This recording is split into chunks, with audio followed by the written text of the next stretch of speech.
Thank you. My name is Stephen Garside, and at Microsonix, we're dedicated to bringing access to the benefits of medical ultrasound to everybody. What we've done, everybody recognizes typically the standard ultrasound machine. The problems with it are that it's bulky.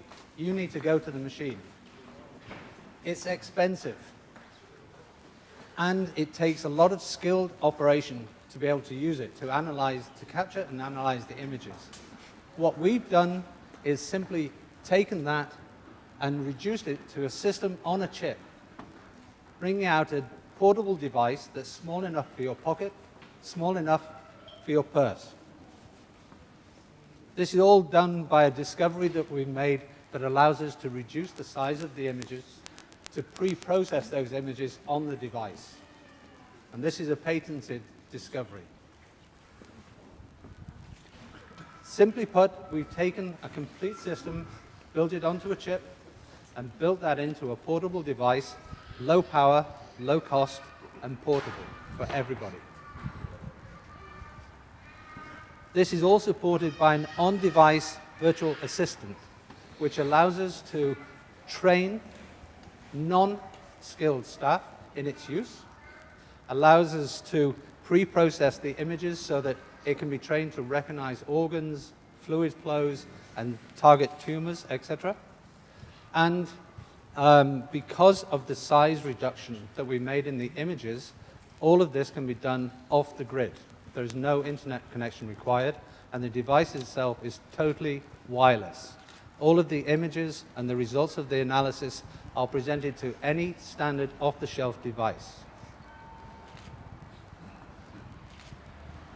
Being able to prove this and demonstrate in a live situation allowed us to win the VCC competition of the Imperial College London.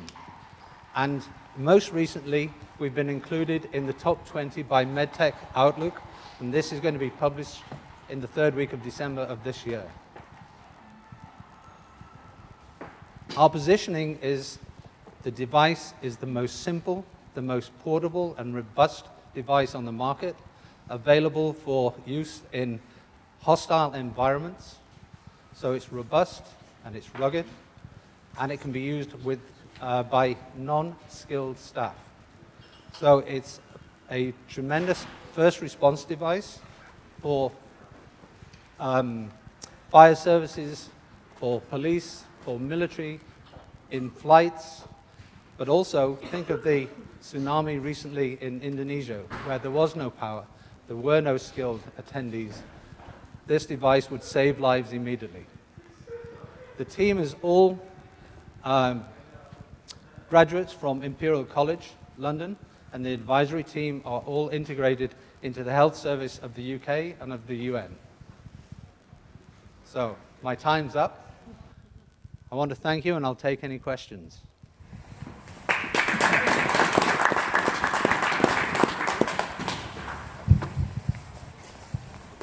So whoever has a question, just raise your hand and we'll give you the microphone. No question. Don't be shy. Yep. You mentioned that you were going to target the B2C customers, so how do you actually plan to reach them?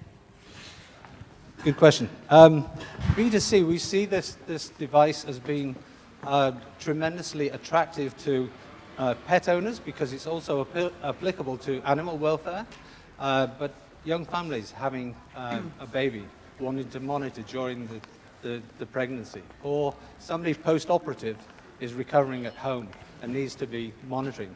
These people can self-monitor, and at a price point below 1,000 euros, that makes it applicable or acceptable to many, many people in the market. We started our business really looking at disenfranchised peoples in Africa and India, and that morally is still our target.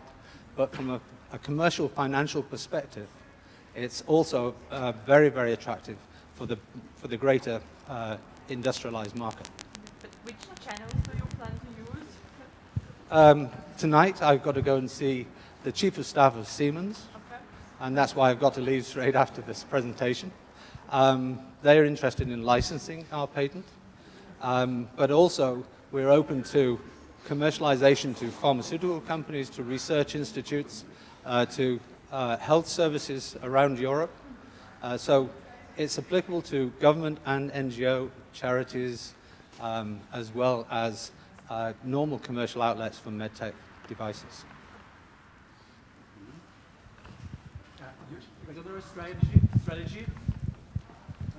Regulatory-wise, with class I'm sorry. product, from a certification standpoint. Yeah.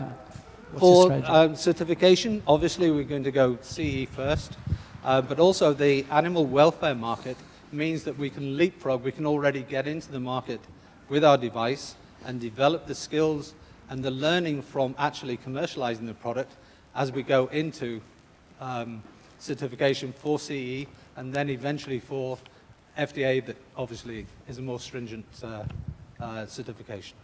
Class 2. Class 2, yeah. Okay. Thank you very much, Steve. Thank you.